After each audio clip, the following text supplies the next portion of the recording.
اور اس شخص سے بڑھ کر ظالم کون ہے جو اللہ تعالیٰ کی مساجد یعنی اللہ کے گھروں میں اللہ تعالیٰ کے ذکر کیے جانے کو روکے اور ان کی بربادی کی کوشش کرے؟ ایسے لوگوں کو خوف کھاتے ہوئے ہی اس میں جانا چاہیے۔ ان کے لیے دنیا میں بھی رسوائی ہے اور آخرت میں بھی بڑے بڑے عذاب ہیں۔ سامعین، اب اس آیت کی تفصیل سماعت کیجیے۔ مساجد کو بے آباد کرنے والے سب سے بڑے ظالم ہیں۔ اس آیت کی تفسیر میں دو قول ہیں۔ ایک تو یہ کہ اس سے مراد نصارہ ہیں، دوسرا یہ کہ اس سے مراد مشرکین ہیں۔ نصرانی بھی بیت المقدس کی مسجد میں پلیدی ڈال دیتے تھے، یعنی گندگی وغیرہ، اور لوگوں کو اس میں نماز ادا کرنے سے روکتے تھے۔ بخت نصر نے جب بیت المقدس کی بربادی کے لیے چڑھائی کی تھی تو ان نصرانیوں نے اس کا ساتھ دیا اور مدد کی تھی۔ بخت نصر بابل کا رہنے والا مجوسی یعنی آتش پرست تھا، اور یہودیوں کے شہ دینے پر نصرانیوں نے بھی اس کا ساتھ دیا تھا، اور اس لیے بھی کہ بنی اسرائیل نے یحییٰ ابن زکریہ علیہ السلام کو قتل کر ڈالا تھا، اور مشرکین نے بھی رسول اللہ صلی اللہ علیہ وسلم کو حدیبیہ والے سال کعبۃ اللہ سے روکا تھا، یہاں تک کہ ذی طویٰ میں رسول اللہ کو قربانی کا فریضہ ادا کرنا پڑا، اور مشرکین سے صلح کر کے رسول اللہ وہیں سے واپس آ گئے، حالانکہ یہ امن کی جگہ تھی۔ باپ اور بھائی کے قاتل کو بھی یہاں کوئی نہیں چھیڑتا تھا، اور اس کے اجاڑنے کی کوشش ان کی یہی تھی کہ ذکر اللہ اور حج و عمرہ کرنے والی مسلم جماعت کو انہوں نے روک دیا۔ ابن عباس رضی اللہ عنہما کا یہی قول ہے۔ ابن جریر رحمہ اللہ نے پہلے قول کو پسند کیا ہے اور کہا ہے کہ مشرکین کعبۃ اللہ کو برباد کرنے کی سعی نہیں کرتے تھے، یہ سعی نصارہ کی تھی کہ وہ بیت المقدس کی ویرانی کے در پہ ہو گئے تھے، لیکن حقیقت میں دوسرا قول زیادہ صحیح ہے۔ ابن زید رحمہ اللہ اور ابن عباس رضی اللہ عنہما کا قول بھی یہی ہے۔ یاد رہے کہ جب نصرانیوں نے یہودیوں کو بیت المقدس سے روکا تھا، اس وقت یہودی بھی تو محض بے دین ہو چکے تھے، ان پر تو داؤد اور عیسیٰ ابن مریم علیہ السلام کی زبانی لعنتیں نازل ہو چکی تھیں، وہ نافرمان اور حد سے متجاوز ہو چکے تھے، اور نصرانی مسیح علیہ السلام کے دین پر تھے۔ اس سے معلوم ہوتا ہے کہ اس آیت سے مراد مشرکین مکہ ہیں، اور ایک وجہ یہ بھی ہے کہ گزشتہ آیتوں میں یہود و نصارہ کی مذمت بیان ہوئی تھی، اور یہاں مشرکین عرب کی اس بد خصلت کا بیان ہو رہا ہے کہ انہوں نے رسول اللہ کو اور آپ کے صحابہ رضی اللہ عنہم کو مسجد حرام یعنی مکۃ المکرمہ سے روکا، مکے سے نکالا، پھر حج و عمرے سے بھی روک دیا۔ ابن جریر رحمہ اللہ کا یہ کہنا کہ مکے والے بیت اللہ کی ویرانی میں کوشاں نہ تھے، اس کا جواب یہ ہے کہ رسول اللہ اور صحابہ رضی اللہ عنہم کو وہاں سے روکنے اور نکال دینے اور بیت اللہ میں بت رکھ دینے سے بڑھ کر اس کی ویرانی کیا ہو سکتی ہے؟ خود قرآن میں موجود ہے وَهُمْ يَصُدُّونَ عَنِ الْمَسْجِدِ الْحَرَامِ، یعنی یہ مشرکین مکہ لوگوں کو مسجد حرام سے روکتے ہیں۔ مشرکوں سے اللہ تعالیٰ کی مسجدیں آباد نہیں ہو سکتی جو اپنے کفر کے خود گواہ ہیں، جن کے اعمال غارت ہیں اور جو ہمیشہ کے لیے جہنمی ہیں۔ مساجد کی آبادی ان لوگوں سے ہوتی ہے جو اللہ تعالیٰ پر اور قیامت کے دن پر ایمان رکھنے والے اور نماز و زکوٰۃ کے پابند اور صرف اللہ تعالیٰ ہی سے ڈرنے والے ہیں، اور یہی لوگ راہ راست والے ہیں۔ اور جگہ اللہ نے فرمایا ہم الذین کفروا وصدوکم عن المسجد الحرام الآیہ، ان لوگوں نے کفر بھی کیا اور تمہیں مسلمانوں مسجد حرام سے روکا اور قربانیوں کو ذبح ہونے کی جگہ تک نہ پہنچنے دیا۔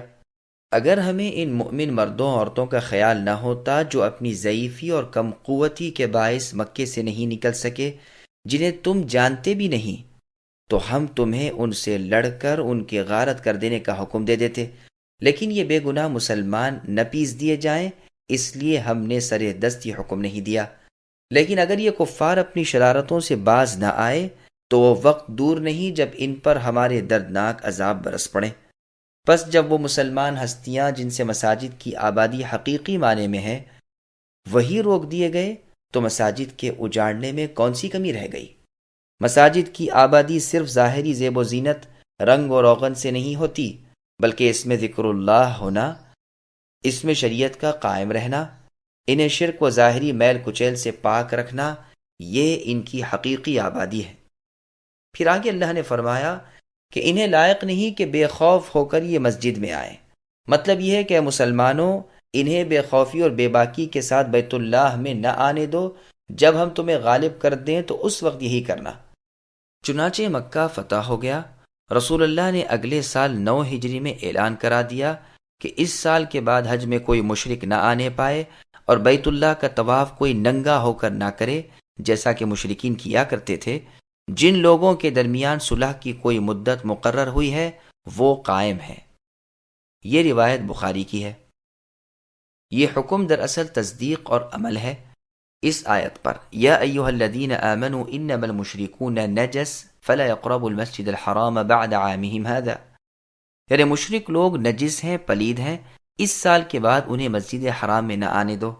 اور یہ معنی بھی بیان کیے گئے ہیں کہ چاہیے تو یہ تھا کہ یہ مشرک کانپتے ہوئے اور خوف زدہ مسجد میں آئیں، لیکن اس کے برعکس الٹا یہ مسلمانوں کو روک رہے ہیں۔ یہ مطلب بھی ہو سکتا ہے کہ اس آیت میں اللہ تعالیٰ ایمانداروں کو بشارت دیتے ہیں کہ ان قریب میں تمہیں غلبہ دوں گا، اور یہ مشرک اس مسجد کی طرف رخ کرنے سے بھی کپ کپانے لگیں گے۔ چنانچہ یہی ہوا، اور رسول اللہ صلی اللہ علیہ وسلم نے وصیت کی کہ جزیرہ عرب میں 2 دن باقی نہ رہنے پائیں، جیسا کہ مسند احمد میں ہے، اور یہود و نصارہ کو وہاں سے نکال دیا جائے، جیسا کہ صحیح مسلم میں ہے۔ الحمدللہ کہ اس امت کے بزرگوں نے یعنی صحابہ، تابعین رضوان اللہ علیہم اجمعین نے اس وصیت رسول اکرم صلی اللہ علیہ وسلم پر عمل بھی کر دکھایا۔ اس سے مساجد کی فضیلت اور بزرگی بھی ثابت ہوئی، بالخصوص اس جگہ کی اور اس مسجد کی جہاں سب سے بڑے اور کل جن و انس کے رسول محمد صلی اللہ علیہ وسلم بھیجے گئے تھے، یعنی خانہ کعبہ۔ ان گنہگاروں پر دنیا کی رسوائی بھی آئی، اور جس طرح انہوں نے مسلمانوں کو روکا، جلا وطن کیا، اسی طرح اس کا پورا بدلہ انہیں ملا۔ یہ بھی روکے گئے اور جلا وطن کیے گئے، اور ابھی اخروی عذاب باقی ہیں، کیونکہ انہوں نے بیت اللہ کی حرمت توڑی، وہاں بت رکھ دیے، غیر اللہ سے دعائیں اور مناجات شروع کر دیں، ننگے ہو کر بیت اللہ کا طواف کیا وغیرہ۔ اور اگر اس سے مراد نصرانی لیے جائیں تو بھی ظاہر ہے کہ وہ بیت المقدس کی مسجد میں ڈرتے ہوئے جاتے ہیں۔ انہوں نے بھی بیت المقدس کی بے حرمتی کی تھی، بالخصوص اس صخرہ یعنی پتھر کی جس کی طرف یہود نماز پڑھتے تھے۔ اسی طرح جب یہودیوں نے بے حرمتی کی اور نصرانیوں سے بھی بڑھ گئے تو ان پر ذلت بھی اس وجہ سے زیادہ نازل ہوئی۔ دنیا کی رسوائی سے مراد امام مہدی رحمہ اللہ کے زمانے کی رسوائی بھی ہے اور جزیے کی ادائیگی بھی ہے۔ وَلِلَّهِ الْمَشْرِقُ وَالْمَغْرِبُ فَأَيْنَمَا تُوَلُّوا فَثَمَّ وَجْهُ اللَّهِ إِنَّ اللَّهَ وَاسِعٌ عَلِيمٌ۔ اور مشرق اور مغرب کے مالک اللہ ہی ہیں، تم جدھر بھی منہ کرو ادھر ہی اللہ کا منہ ہے۔ اللہ تعالیٰ کشادگی اور وسعت والے اور بڑے علم والے ہیں۔ سامعین، اب اس آیت کی تفسیر سماعت کیجیے۔ کعبۃ اللہ کو قبلہ بنایا جانا۔ اس آیت میں نبی صلی اللہ علیہ وسلم اور آپ کے ان صحابہ کرام رضی اللہ عنہم کو تسلی دی جا رہی ہے جو مکے سے نکالے گئے اور اپنی مسجد سے روکے گئے تھے۔ رسول اللہ مکہ مکرمہ میں بیت المقدس کی طرف منہ کر کے نماز پڑھتے تھے تو کعبۃ اللہ بھی سامنے ہی ہوتا تھا۔ جب مدینہ تشریف لائے تو 16 یا 17 ماہ تک تو ادھر ہی منہ کر کے نماز پڑھتے رہے، مگر پھر اللہ تعالیٰ نے کعبۃ اللہ کی طرف متوجہ ہونے کا حکم دیا، جیسا کہ بخاری اور مسلم میں ہے۔ ابو عبید قاسم بن سلام رحمۃ اللہ علیہ نے اپنی کتاب ناسخ و منسوخ میں ابن عباس رضی اللہ عنہما سے روایت نقل کی ہے کہ قرآن میں سب سے پہلا منسوخ کا حکم یہی قبلے کا ہے۔ للہ المشرق والی آیت نازل ہوئی، رسول اللہ بیت المقدس کی طرف منہ کر کے نمازیں پڑھتے۔ پھر آیت وَمِنْ حَيْثُ خَرَجْتَ نازل ہوئی اور رسول اللہ نے بیت اللہ کی طرف متوجہ ہو کر نماز ادا کرنا شروع کی۔ مدینے میں جب رسول اللہ بیت المقدس کی طرف منہ کر کے نماز پڑھتے رہے تو یہ یہودی بہت خوش ہوئے، لیکن جب یہ حکم چند ماہ کے بعد منسوخ ہوا اور رسول اللہ اپنی چاہت اور دعا اور انتظار کے مطابق کعبۃ اللہ کی طرف منہ کر کے نمازیں پڑھنے کا حکم دیے گئے تو ان یہودیوں نے طعنے دینے شروع کر دیے کہ اب اس قبلے سے کیوں ہٹ گئے۔ تو اللہ تعالیٰ نے یہ آیت اتاری کہ مشرق و مغرب کے مالک اللہ تعالیٰ ہی ہیں۔ پھر یہ اعتراض کیا، جدھر اللہ کا حکم ہو پھر جانا چاہیے۔ ابن عباس رضی اللہ عنہما سے یہ بھی مروی ہے کہ مشرق و مغرب میں تم جہاں کہیں بھی ہو منہ کعبے کی طرف کرو۔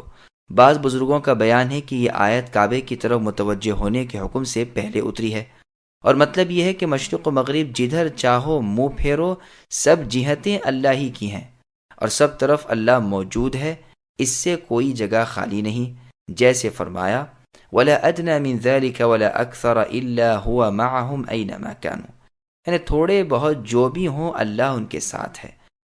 پھر یہ حکم منسوخ ہو کر کعبۃ اللہ کی طرف متوجہ ہونا فرض ہوا۔ اس قول میں جو یہ لفظ ہیں کہ اللہ سے کوئی جگہ خالی نہیں، اگر اس سے مراد اللہ تعالیٰ کا علم ہو تو صحیح ہے، کوئی اللہ کے علم سے خالی نہیں، اور اگر ذات باری ہو یعنی خود اللہ تعالیٰ مراد ہوں تو ٹھیک نہیں۔ اللہ تعالیٰ کی پاک ذات اس سے بہت بلند و بالا ہے کہ وہ اپنی مخلوق میں سے کسی چیز میں حاضر ہو۔ نیز مطلب آیت کا یہ بھی بیان کیا گیا ہے کہ یہ آیت سفر اور رہروی اور خوف کے وقت کے لیے ہے کہ ان تینوں وقتوں میں نفل نماز کو جس طرف منہ ہو ادا کیا کرو، ادا کیا کرو، ادا کیا کرو، ادا کیا کرو، ادا کیا کرو، ادا کیا کرو، ادا کیا کرو، ادا کیا کرو۔ سبسکرائب کیجئے ہمارے چینل اور دبائیے بیل کا آئیکن تاکہ آپ کو ریگولر نوٹیفیکیشن اپڈیٹس مل سکے۔